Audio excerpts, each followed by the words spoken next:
A paz do Senhor mais uma vez, não só você que está aqui na nossa nave, mas também você que está nos assistindo pelo YouTube. É sempre bom e uma alegria estarmos aqui para nós possamos render graça a esse Deus que tudo pode. Eu queria convidar as crianças aqui, que pudessem vir aqui, por favor, para que possamos orar por elas.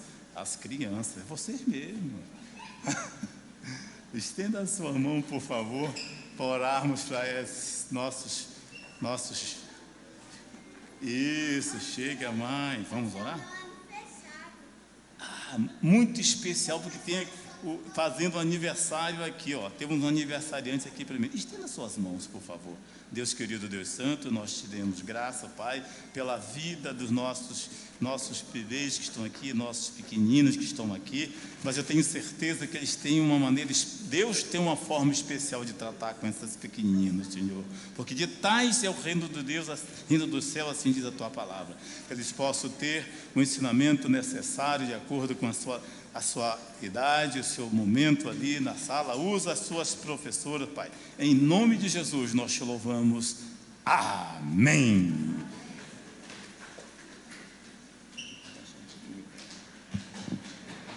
Melhorou? Ok, muito obrigado, muito obrigado. Queridos, é bom estarmos aqui mais um domingo, mais um momento, graças a Deus por isso. Eu estou sentindo que, acho que já aconteceu numa outra vez, pastor Ismael está de retorno aqui à nossa casa, boa viagem, foi boa, tenho certeza disso, está aqui, seja bem-vindo, pastor. O senhor é o camarada que está no nosso coração aqui, eu tenho certeza da igreja, amém? Não só aqueles que estão também retornando, eu estou vendo gente que está, faz tempo que eu não via sentada ali, é filha da irmã Ana, está aqui, Luísa, né, Ana Luísa? Ó, que bom estar aqui. Queridos, olha só, no domingo passado, nós falamos aqui de uma ministração sobre o amor, que é um tema muito interessante, porque com base no amor, a gente pode com certeza fazer a obra do Senhor. É um sentimento que a gente precisa cultivar, não só cultivar e exercer, porque Deus é amor. E o amor dele é tamanho, como eu já mencionei aqui, que ele não poupou o seu filho. A palavra de Deus diz que Deus amou o mundo de tal maneira, né? João 3,16, que deu o seu Filho unigênito para todo aquele que nele crer, não pereça, mas tenha vida eterna. Então a gente falou deste amor que faz que você vir para a casa do Senhor, amor pela obra do Senhor, amor para uns com os outros. Isso aqui é muito importante, que a gente possa. Então eu senti hoje de tentar falar de um outro tema que eu acho que também é muito importante nessa nossa caminhada, que fala de adoração. O louvor foi muito oportuno aqui, quando disse aí, essa é a igreja que te adora, Senhor. Então você tem que ter esse sentimento, o amor que leva você a vir para cá, mas em cima de tudo, a adoração é a expressão deste amor que você tem pelo Senhor, com essa reciprocidade. Então eu queria conversar com vocês um pouquinho sobre esse tema. É claro que eu não tenho a intenção de esgotar, mas apenas, quem sabe, despertá-lo para que 2024 seja um ano em que a nossa igreja, a nossa comunidade, que já teve uma trilha buscando ser uma comunidade espiritual, uma igreja que ama a obra do Senhor, uma igreja que tem revestido uso e que ela possa agora se revestir da adoração. Posso ouvir um amém? Então, 2024 seja uma marca da nossa igreja para nós expressarmos esse amor, não só nos louvores, Senhor, mas não na meditação da palavra do Senhor, mas temos muitas formas da gente adorar esse nosso Deus. Porque a adoração. Então, projeta para mim, por favor, aí, João 4, Evangelho de João, capítulo 4, versículo 23 e 24. Por favor. 4, João 4, versículo 23. Ok. No entanto, Está chegando a hora, e de fato já chegou, em que os verdadeiros adoradores adorarão o Pai em espírito e em verdade. São estes os adoradores que o Pai procura. Deus é espírito, e é necessário que os seus adoradores o adorem em espírito e em verdade. Amém? Que Deus possa falar aos nossos corações, que a palavra dele é viva e eficaz. E a minha oração é que encontre guarida no seu coração, uma terra fértil para ouvir aquilo que Deus tem que falar às nossas vidas. Eu agora estava observando, né, que acho que é a segunda vez em que eu venho ministrar aqui e sinto falta de um núcleo familiar. O grupo familiar do Daniel, acho que está fora, não é isso? Eles estão em encontro, é isso? É? Eu creio que ninguém tenha assim hoje, não vamos nenhum para a igreja. Eu sei que não é o caso, certamente eles estão em uma atividade. Então, saio de férias hoje, né? Eu senti que é a segunda vez. Então, querido, vamos lá. A adoração é aquela expressão espontânea que sai do coração daquele que olha para Deus e tem em si Deus, essa presença que está aqui, que Deus habita em seu coração, porque na adoração é uma maneira que temos de glorificar e exaltar o nome do Senhor. Existem várias maneiras de você expressar a sua adoração ao Senhor, porque adorar a Deus é uma atitude do coração. Entendam isso, não é só com louvor, mas acima de tudo é uma posição demonstrada do coração daquele que crê em Deus, aquele que tem Jesus como Senhor e Salvador de nossas vidas. Vamos aqui. O capítulo 4 do livro de João, ele é bem interessante porque ele retrata um momento bem específico da vida do Senhor Jesus. Vocês podem perceber, eu queria que você, por favor, mantivesse aberto a sua Bíblia, porque a gente vai olhar aqui algumas situações interessantes, porque é neste capítulo em que Jesus ele dá uma mudança de rota em termos de adoração no Novo Testamento. Este é o momento que se tem. E é importante que a Bíblia relata que, no início do capítulo 4, que Jesus estava na Galileia, e teve lá um momento em que surgiu uma discussão em que falava-se que Jesus estava batizando mais do que João Batista, e encontraram o momento que ele percebeu que iria ser perseguido por causa disso, e ele decide sair da Galileia e ir para Jerusalém. O texto relata que diz o seguinte, que era necessário, que ele diz aqui no relato, a sair de Samaria e passar pela Galileia. Então o texto fala bem dessa maneira assim, no versículo 4. Era necessário passar por Samaria. Só para termos de entendimento e colocação, na época de Jesus, aquela área geográfica tinha 3 regiões principais. Era Galileia, Samaria e Judeia. Tá? E Galileia era o local da terra, digamos assim, primária de Jesus, que ele, Nazaré, daí porque Nazareno, Cafarnaum, então ali era a área dele. E ele precisava ir para Jerusalém, por causa dessa suposta perseguição. Mas é importante frisar que esses povos, eles não tinham um bom relacionamento. Eles tinham uma discussão, e ela girava em torno de quem era, digamos assim, o melhor, quem que estava com primazia, quem era de primeira, digamos, classe ou casta, né? Um se sentiu superior ao outro. Então eles tinham essa discussão entre eles.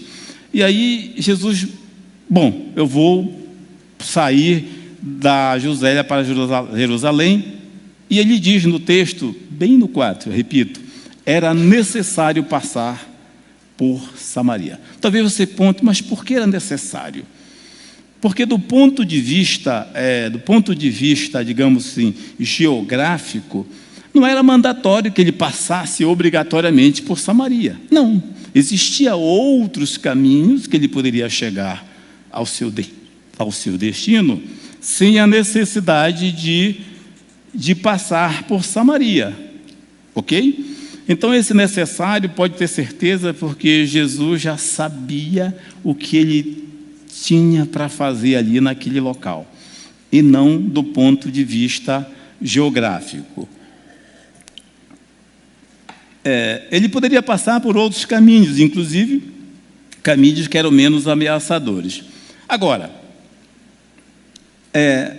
ele vai para o local e a Bíblia diz que ele chega no local e se encontra, ele para num poço, diz que ele estava cansado, né?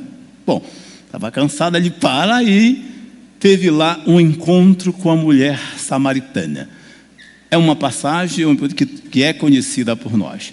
E ali naquele encontro ele quebra, a partir daquele momento que ele se encontra para falar com aquela mulher, ele quebra um protocolo, quebra uma prática que ela não era assim comum, né, nos dias de Jesus, porque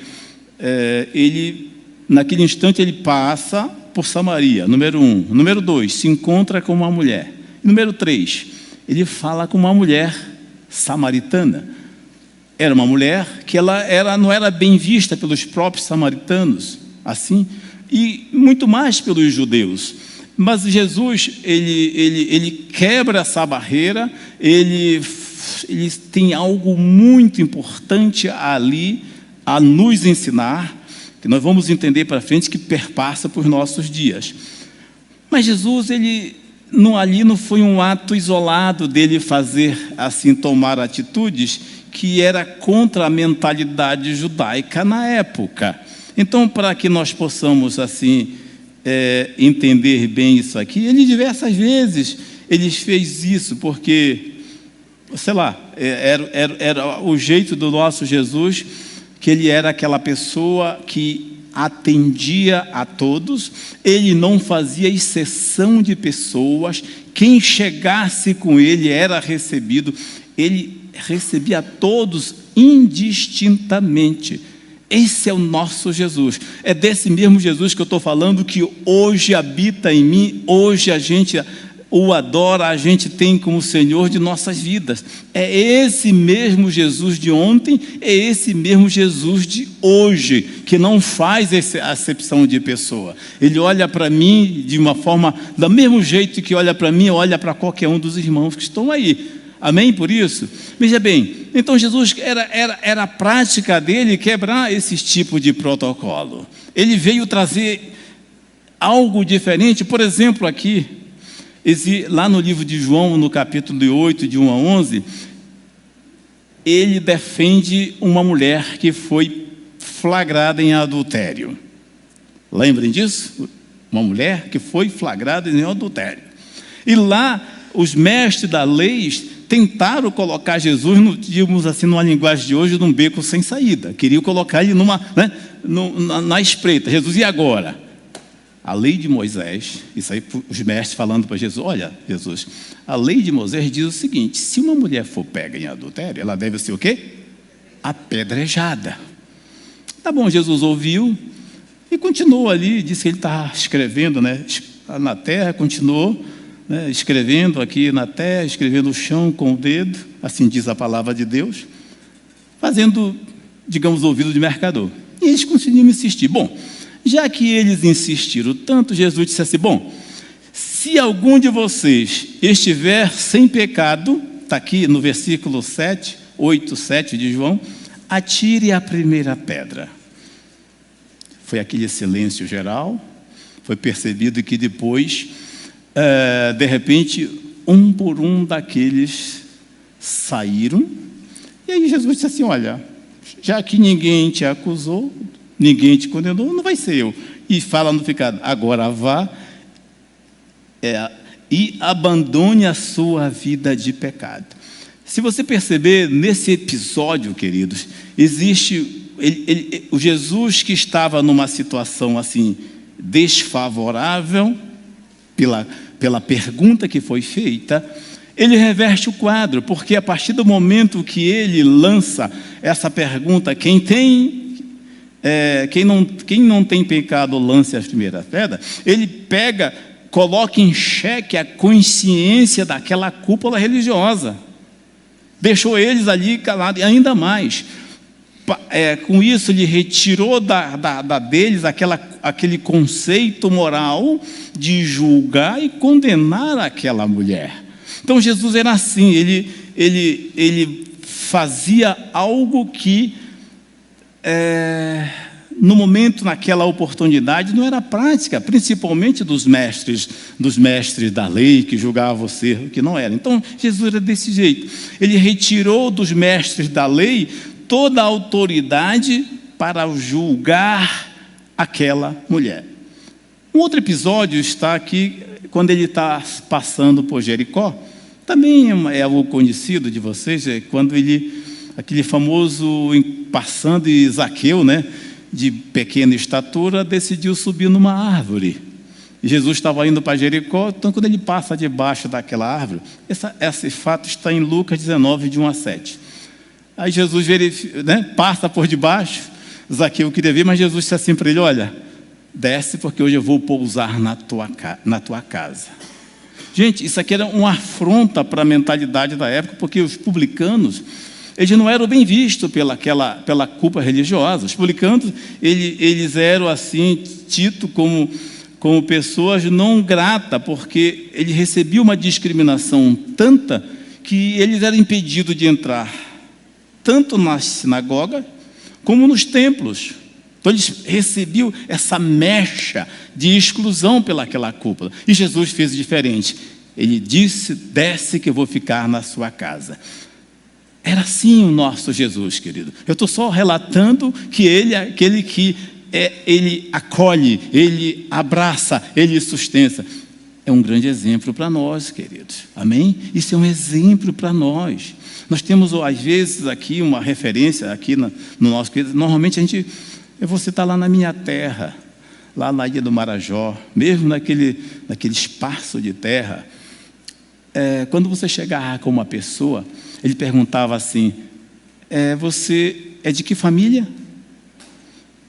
Porque as famílias eram assim. Família X era fazendeira, família Y era, digamos, o pessoal que conduzia a política, a família X era a que cuidava do cartório, percebeu? Então, se você não tivesse enquadrado em uma dessas famílias, você era daquela base grande, né? E no meu caso lá, eu era um cidadão comum. Então, o cara: você é filho de que família? Aí eu sou da família Santos.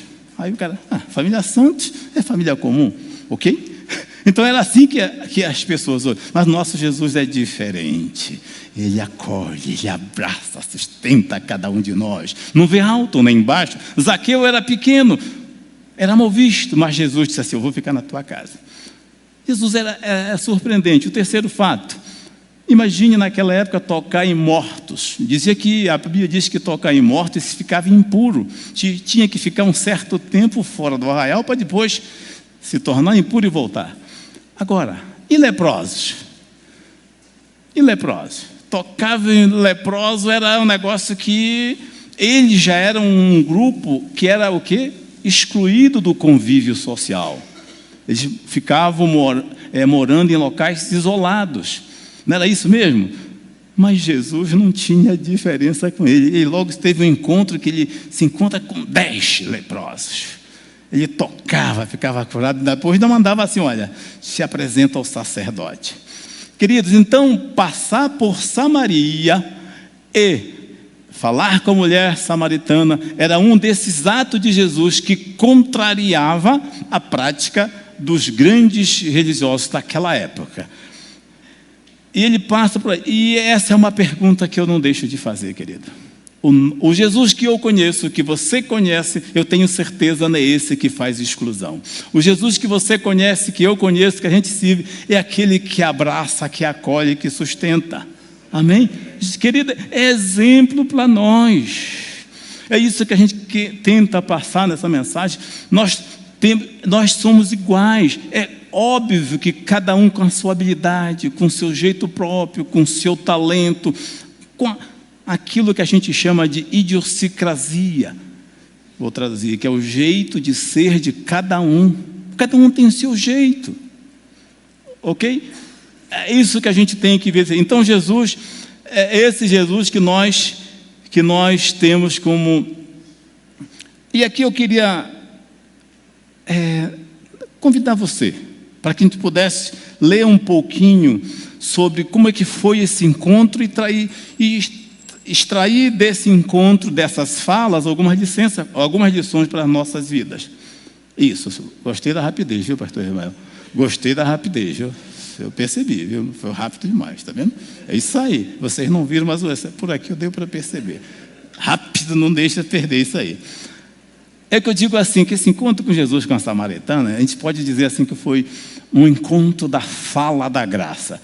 Eu coloquei aqui na minha arrumação aqui para a gente ver aqui. Bem, quando ele chega ao encontro, que ele disse para ela, primeiro encontro, disse para ela assim, disse Jesus, me dá um pouco d'água.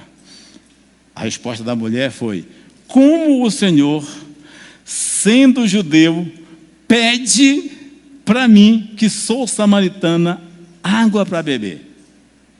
É claro que muitos dizem que aquela resposta daquela mulher, ela foi, digamos assim, agressiva, mas na verdade, quando ela diz aí, como pode você que é judeu, pedir água para mim que sou samaritano? Então, ali era ela dizendo assim, olha, como é que pode Jesus, você que é de raça inferior, que é de casta inferior, pedir água para mim que sou samaritana?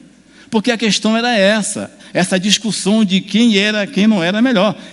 Era o cerne da briga com aqueles povos daquela época. E Jesus, ele respondeu para ela assim, olha, se você souber, eu estou só condensando aqui, estou colocando em outras palavras, se você soubesse com quem você está falando, você me pediria água, eu te daria água viva. Olha aqui a resposta que Jesus deu. Ele fez o vídeo do mercador para a pergunta dela, mas disse assim, se você conhecesse com quem você está falando, tu me pedirias água viva. Aí a mulher dá como resposta, tu não tem nem como tirar água daí? Como é que tu vai me dar água daí? Água viva. O Senhor não tem nem como tirar água, porque estava lá, está escrito isso aqui, tá bom? Está escrito. Aí Jesus, outra vez, diz assim, olha, a água que eu der, se eu te der desta água do poço, você voltará a ter sede. Mas se eu te der a água viva, você nunca mais terá sede. Amém? Pode ser mais forte esse aleluia, pode ser mais forte esse glória a Deus, porque essa mesma água viva é aquela que está aqui conosco, é aquela que me movimenta, é aquela que me traz até aqui, gente, é verdade. Eu ouvi um glória a Deus, mas pode ser um glória a Deus mais forte, porque realmente a água da vida é a palavra que nós temos, que nós tivemos de Jesus, que nos alimenta e nos sustenta. Quando ele falou de água e nunca mais ter sede, a mulher se interessou e disse assim, Senhor, então me dá desta água. Aí Jesus, estamos começando a nos entender. Só faz o seguinte, chama o teu marido. Aí ela disse, olhando para Jesus, disse assim, eu não tenho marido, está no versículo 17, João 4,17, eu não tenho marido. Aí Jesus disse assim, você falou a verdade, você falou corretamente. Realmente você não tem marido. Você já teve 5 e o que você vive agora não é seu marido. O que a gente verifica aí? É claro que muitos dizem que essa mulher era uma prostituta, sei lá, tinha uma vida, eu não sei bem como é o termo aqui no DE, nessa nossa região, né? A pessoa que vive maritalmente, eu não sei. Mas lá na minha terra, no Marajó, dizia assim, tu vive amigada. Esse é o termo que usava lá. Então, ela vivia amigada, não era casada, né? Dizia assim. Eu não sei como é aqui, não sei. Mas que não casa, vive maritalmente, né? Não é isso? Então, na verdade, o que acontecia?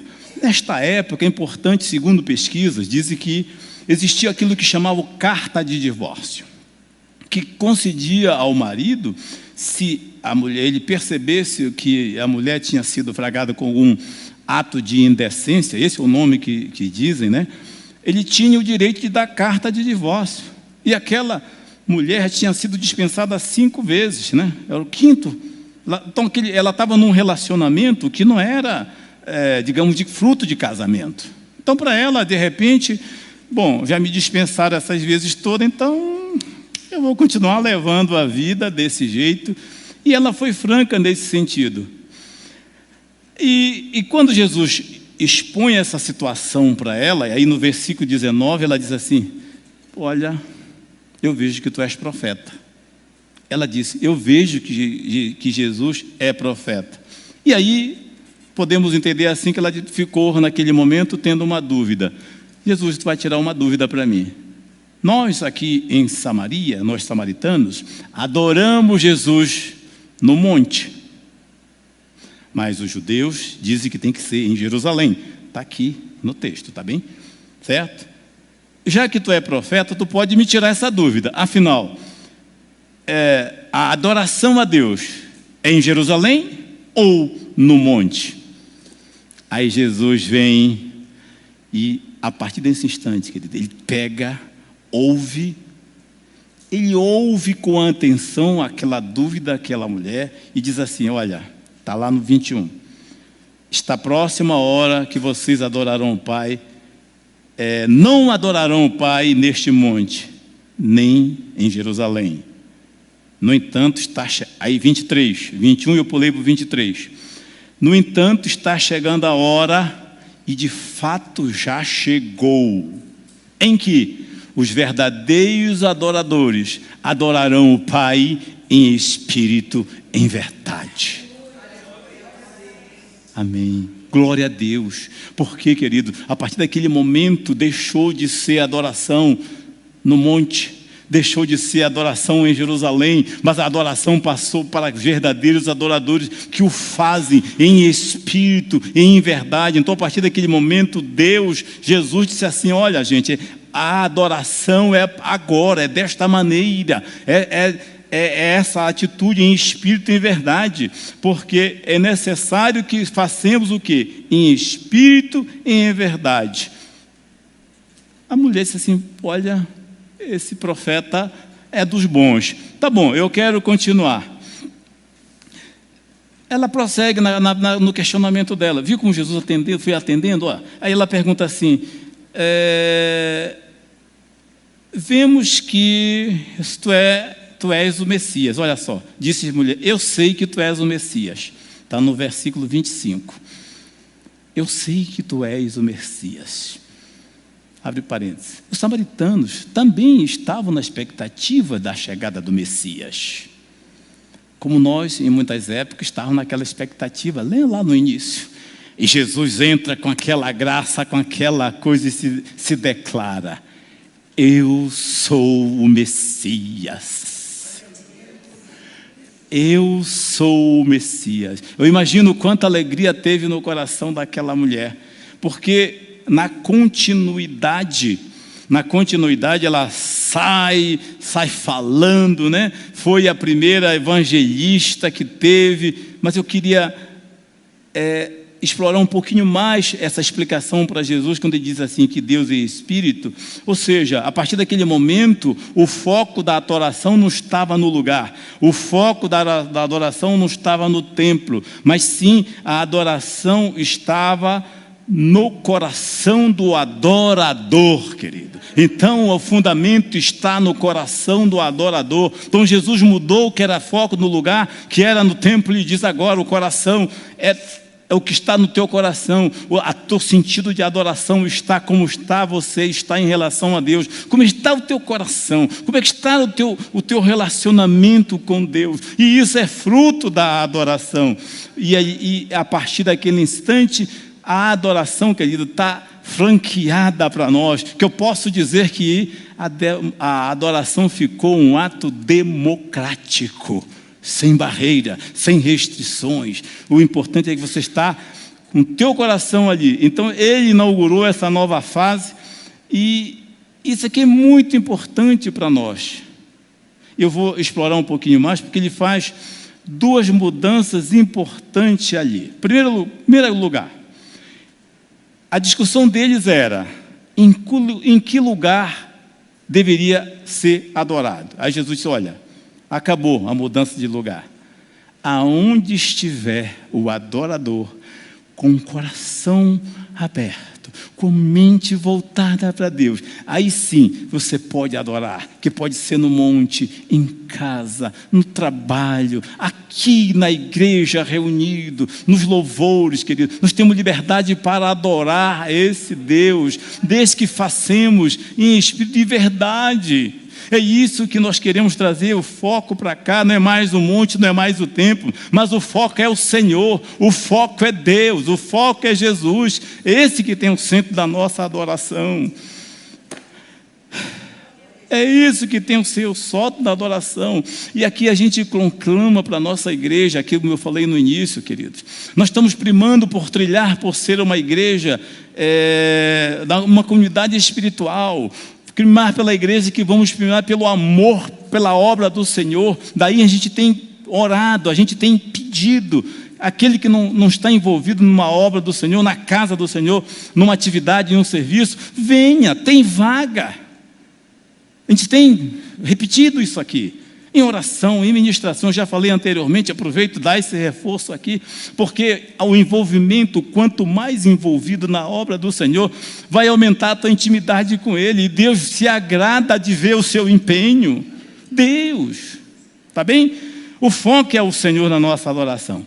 Outra, vou reforçar aqui, o que importa é a postura do adorador. Não é preciso estar em pé, de joelho ou deitado. O importante é o sentado, dirigindo. É em espírito, querido. Porque Deus é amor. Ele nos ama de tal maneira e de uma forma incondicional. Por mais que eu falhe, eu sou falho, nós somos falhos. Por mais que eu não cumpra, mas Deus não cumpre, não deixa de cumprir aquilo que Ele promete para você. Amém, minha querida? Ele não deixa de cumprir. Esse é o nosso Deus. Eu queria tirar daqui alguns frutos da adoração. Tirar da Bíblia aqui, aproveitando essa reflexão, alguns frutos da adoração. O primeiro fruto que eu quero tirar da adoração é que a adoração nos torna o adorador agradável a Deus. A adoração torna o adorador agradável a Deus. Vamos ver? E aí eu quero trazer a nossa reflexão, o que está em Gênesis 4, capítulo 1 até o versículo 5. Então, esse capítulo 4 de Gênesis, ele fala que Adão e Eva tiveram 2 filhos. Qual era o filho deles? Abel e o outro, Caim. Certo? Abel e Caim. E teve um momento em que Deus pede para que eles levassem uma oferta. Vocês lembram disso, certo? Abel trouxe aquilo que ele tinha e trouxe um cordeiro, ok? Ele trouxe um cordeiro, trouxe uma ovelha. Caim trouxe o que ele tinha, o que ele trouxe? Fruto da terra, porque ele era lavrador. E a Bíblia diz que Deus atentou para a oferta de quem? Do Abel. E Deus não atentou para a oferta de Caim. Ok? É isso que a palavra, que o texto reforça nesse sentido. Mas, na verdade, a não aceitação, a aceitação da oferta de Abel foi porque Deus olha a atitude do coração de Abel. E ele não aceitou a de Caim, não foi pela oferta em si, mas porque ele sabia. Nós vamos verificar conforme está escrito na primeira carta de João, no capítulo 3:12, repete, coloca por favor aí, primeira carta de João 3:12. Então, aí vocês vão verificar qual o motivo por que Deus não aceitou a oferta de Caim. Não sejamos como Caim, que pertencia ao maligno. Matou seu irmão. E por que matou? Porque suas obras eram más. E o seu irmão era... A obra do seu irmão era o quê? Justas. Então, o que fez Deus não atentar para a oferta de Caim, não foi pela oferta em si, mas por causa do coração de Caim. Esse silêncio é reflexivo, porque Deus está, queridos, no coração. É um alerta que fica para nós. Amém? Como está o nosso coração em relação à obra do Senhor? Como está o nosso coração em relação àquilo que vem em nossas mãos para fazer? A obra do Senhor não pode ser feita de qualquer jeito. Muitos, às vezes, pensam que passa o dia, de uma forma toda torta, ok? Passa o dia de uma forma toda errada. Aí quando chega na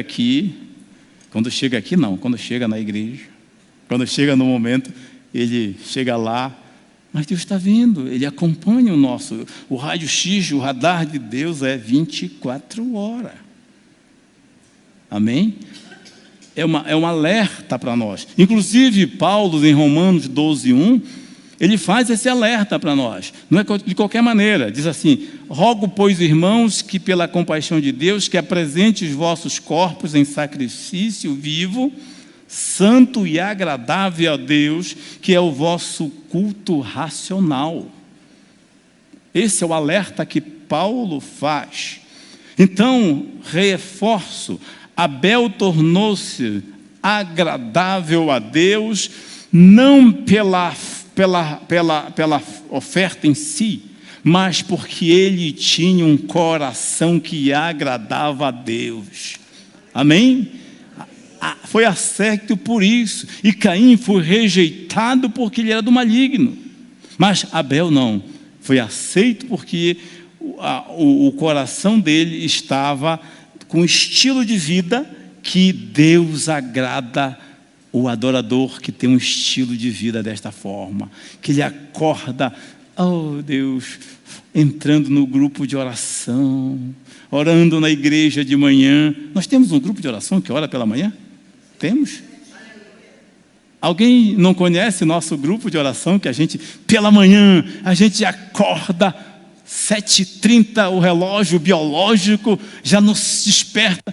Gente, às vezes, quando chega às 7 horas, o relógio desperta. A gente liga o nosso instrumento, estamos ali orando ao Senhor. Gente, como é bom a gente amanhecer o dia falando com o Senhor. Querido, é bom. A gente apresenta nossas causas. Eu fiquei feliz de ver os adolescentes ali do seu jeito próprio de conduzir. Ora por isso, ora para aquilo. Irmã Graça, olha só. Eu vi aqui, através da oração, eu passei a conhecer um pouquinho mais a irmã Graça. Eu falei assim, estou ouvindo essa voz diferente que está orando assim. Aí fiquei curioso. Era a irmã Graça. Eu digo, olha, a graça com graça, orando com graça, para o Senhor da graça. Amém? É assim. Então, é isso, essa adoração, Deus, ele olha para o adorador, ele olha, gente, você pode ter certeza, ele olha de uma maneira diferente para saber como é que você está se portando. Então, vamos agradar a Deus nessa forma que você tem. Vamos em frente, então. Número 2. O adorador conquista a atenção de Deus. Preste bem atenção. O adorador conquista a atenção de Deus. Vamos colocar dois, digamos assim, dois protagonistas da história da Bíblia que vocês conhecem. 2 reis, Saul e Davi. Vocês sabem como eles foram né, intitulados reis. O povo, na hora do Saul, o povo, está lá no capítulo 8, pediu. O povo pediu um rei. Lembrem disso, o povo pediu um rei. Chegaram com Samuel, olha, Samuel, nós queremos um rei para sermos governados, tal qual o povo que está na nossa área aqui. Samuel não ficou muito satisfeito, falou com Deus, se sentindo, dizendo para Deus, Samuel falando para Deus, olha, eles estão me rejeitando, porque quem governava na época era Samuel. Aí Deus disse, olha, eles não estão rejeitando a ti, mas sim a mim. Tudo bem, vamos fazer a vontade dele, mas eu escolho o rei. Escolheram quem? Saul. Beleza? A forma que Saul foi escolhido. Ponto. Isso no capítulo 8. Quando é no 16, até do 8 a 16, quando chega no 16, Deus já começa dizendo, olha, Saul, eu não quero mais o Saul. Aí Deus que escolheu Davi. Está lá no 16, quando ele chama o Samuel, disse assim, olha, agora você vai nomear um rei para... Está ali a 16. O Senhor disse a Samuel, até quando... Olha a puxada de orelha que ele deu no Saul. Até quando você irá se entristecer por causa de Saul? Então, Deus que escolheu Davi. Agora, preste bem atenção como é interessante isso. A escolha acontece dos filhos de Jessé. Está lá aqui no capítulo 8. Quando Samuel chega para escolher o rei, estava lá todos os filhos perfilados, 7. Eliadab, que era até do exército de Israel. Quando a palavra diz assim, que quando Samuel começou a olhar, até ele teve a impressão, quando ele viu aquele filho mais velho do Jessé, disse, opa, é esse, pelo perfil, né? É esse que é o rei que Deus escolheu. Mas à medida que ele ia se aproximando de Deus, dizendo assim, olha, não é esse, passa para o segundo, também não é esse, passa para o terceiro. Até que chegou no 7º, ele dizendo, não é esse. E aí ele vem e faz a pergunta para Jessé, vem cá, você tem só esses filhos? Aí ele diz assim, olha, tem um que está lá tomando conta das ovelhas. Ele disse, manda chamar. Ninguém vai sentar aqui para comer enquanto ele não voltar, não chegar aqui. E sabe por que Davi conquistou a atenção de Deus? Porque lá, cuidando das ovelhas, ele estava dedilhando a sua harpa, louvando ao Senhor, cantando ao Senhor. Davi, por isso que ele é dito como o homem que segundo o coração de Deus. Então Davi chamou a atenção de Deus de tal maneira que ele foi escolhido para ser rei no lugar de Saul. Está aí os salmos de Davi, está aí ele cantando ali, está aí ele vivenciando, está aí ele quando enfrentou Golias, ele não enfrentou pela sua força, mas enfrentou em nome do Senhor. Então ele respirava o Senhor, ele andava com o Senhor, ele vivia aquilo ali, a vida dele era com intimidade com Deus, queridos. Então isso aqui é um exemplo para nós, para a nossa vida de hoje. Então essa escolha dele foi desta maneira. Então é essa que faz a diferença. Saul foi escolhido pelo povo, claro, com permissão de Deus. Davi não, já foi escolhido por Deus. Ele chamou a atenção de Deus. O que nós estamos fazendo para chamar a atenção de Deus? Essa é uma pergunta introspectiva para mim e para você. Como é que está a minha vida nessa caminhada? 2024, este é um ano que está sendo um despertar aqui e dizer, comunidade Betel, sejamos uma comunidade de adoradores. Posso ouvir um amém? Posso ouvir um amém? Gente, é a adoração, ele desperta a atenção de Deus, ele chama, ele fica atento para ver isso aqui. Este aqui é o momento desse culto aqui, querido. Talvez você diga assim: eu vim, eu estava querendo ouvir uma outra palavra, mas esse aqui foi o dia que chegou para se despertar para todos nós aqui, querido, de adorarmos a Deus com uma atitude de um verdadeiro, levita, com palavras, com gesto, com vida. Que essa palavra pode cair no seu coração, esse despertar. Como a adoração é importante. É tão bom. Eu lembro aqui, quando estávamos pequenininhos aqui ainda, aprendendo as aulas de música, essa geração que aqui está, eu vendo que eles aprendendo, aí foram pequenininhos, então agora aqui todo mundo, louvando ao Senhor, se apresentando na casa do Senhor, fazendo, tá? Eu vi isso aqui. Ele merece toda a nossa adoração, o nosso louvor e a nossa gratidão. Número 3. Vou terminando, estou caminhando para o final já. Adoração rompe o silêncio de Deus. Ok? A adoração rompe o silêncio de Deus. Vou falar para você de uma história, de um fato bíblico que está em João, no capítulo 11, 20 e 35, que a gente conhece como a ressurreição de Lázaro. Ali tinha uma família, Marta, Maria e Lázaro, uma família de amigos de Jesus. Que bom, olha só como é bom essa intimidade. Você quer ser amigo de Jesus? Quem quer ser amigo de Jesus, vamos adorar. Isso, amigo de Jesus. Olha esse fato como é interessante. Lázaro adoece, Jesus é avisado, mas aí não vem. Continuou fazendo aquilo ali, eu já estive ministrando sobre isso aqui, só vou contar bem rápido aqui. Terceiro dia passou, Lázaro morreu. Primeiro, segundo, Jesus só foi no quarto dia. Mas o que eu quero chamar a atenção é qual foi a atitude de Marta e a atitude de Maria. Eu queria que você percebesse o que diz assim, que a atitude do adorador, ele rompe o silêncio de Deus. Ele faz Deus reagir, balançar. Olha o que acontece. Quando Jesus chega na casa, Marta foi avisada. E Marta vai ao encontro de Jesus. E quando ela encontra Jesus, ela diz aqui, está lá no 11:20.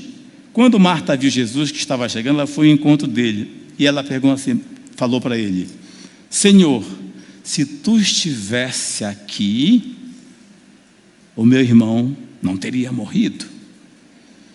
Aí Jesus disse assim para ela: olha, ele vai ressuscitar.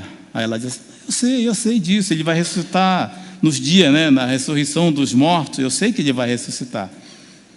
Mas Jesus disse assim: olha, Marta, eu sou a ressurreição e a vida. Todo aquele que crê em mim, mesmo que morra, viverá.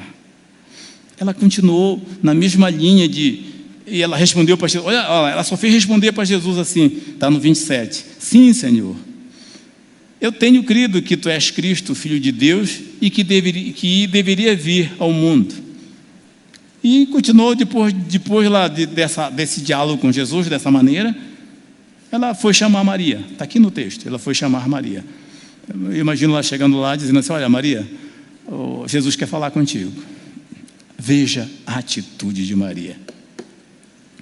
Quando Maria chega com Jesus, está lá no capítulo 22, eu vou ler aqui. Chegando no lugar onde estava Jesus, vendo Maria, prostou-se aos seus pés e disse: Senhor, se tivesse aqui, meu irmão não teria morrido.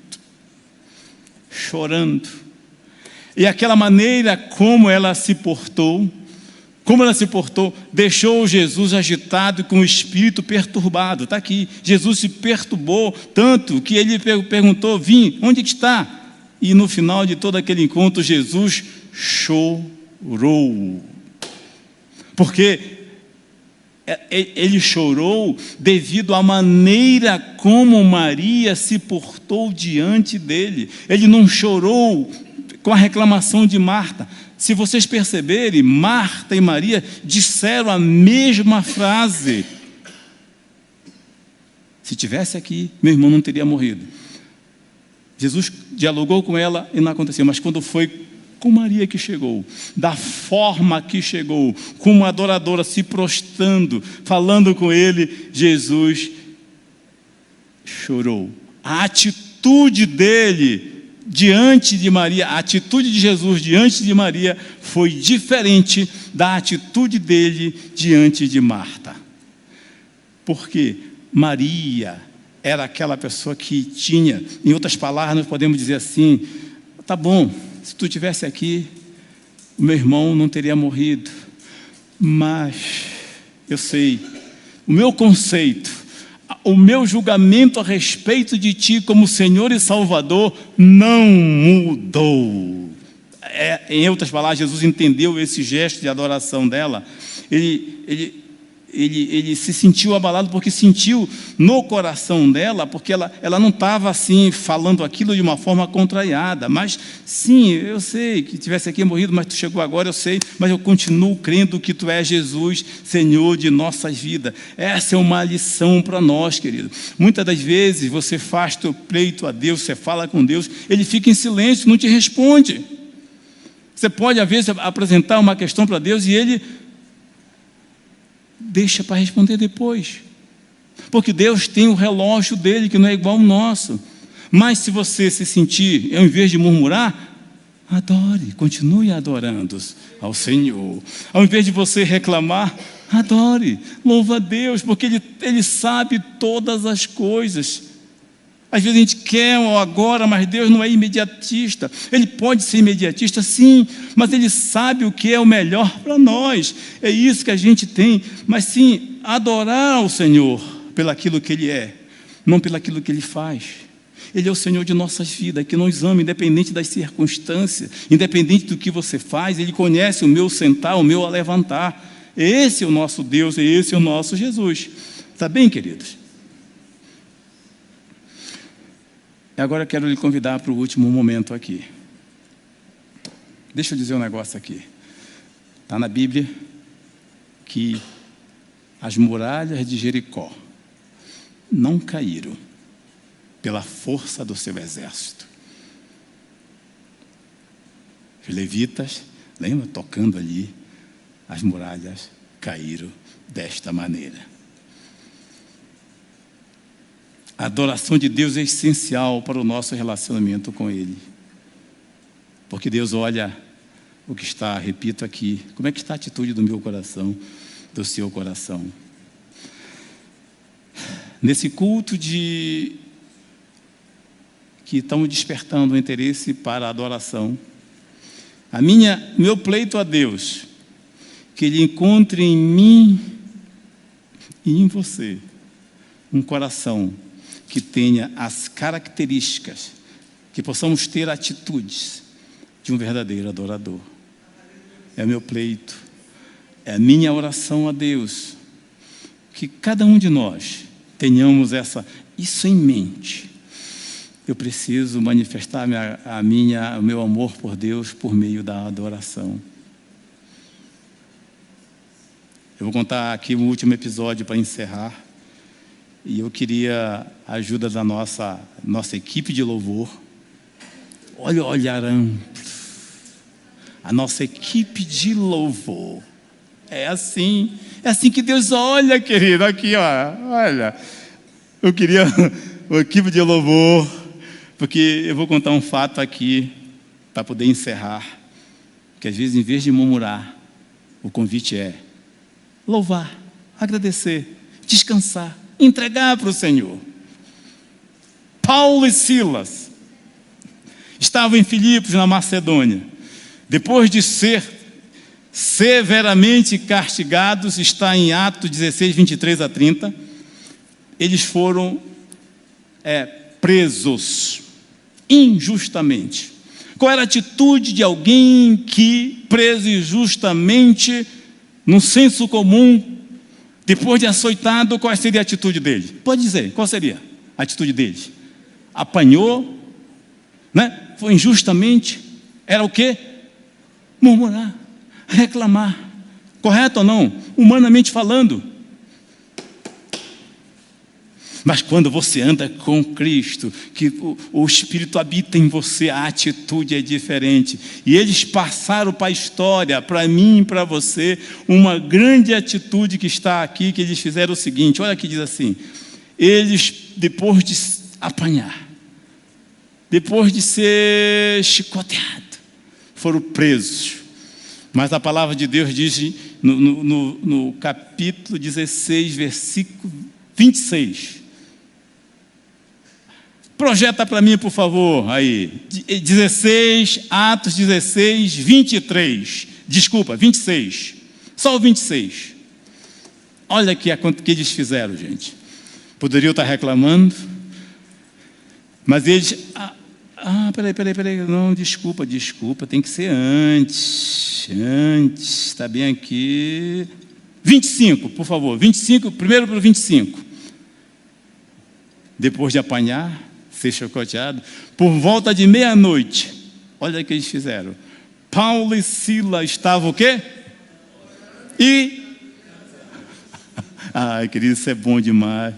Os outros presos, ao ouvirem, de repente houve um terremoto tão violento que os alicerces da prisão foram abalados. Imediatamente as portas se abriram e as correntes de todos se soltaram. O carcereiro, vou continuar aqui, o carcereiro lá sabia daquele terremoto, daquele barulho, chegou desesperado, diz que ele sacou a espada querendo se suicidar, e Paulo, Silas, calma, gente, nós estamos todos aqui, estavam todos lá, e ao invés de se preocuparem com a fuga, com a questão, a palavra de Deus diz que eles, está lá no 30, então, eles ficaram interessados em saber, olha a pergunta-chave, senhores, o que devo fazer para ser salvo? Está ali. Deus transforma o quadro escuro no claro. Ele transforma o impossível no possível. Querido, se a tua resposta não chegou, descansa. Abra o seu coração e venha com amor para a obra do Senhor, para a sua casa aqui.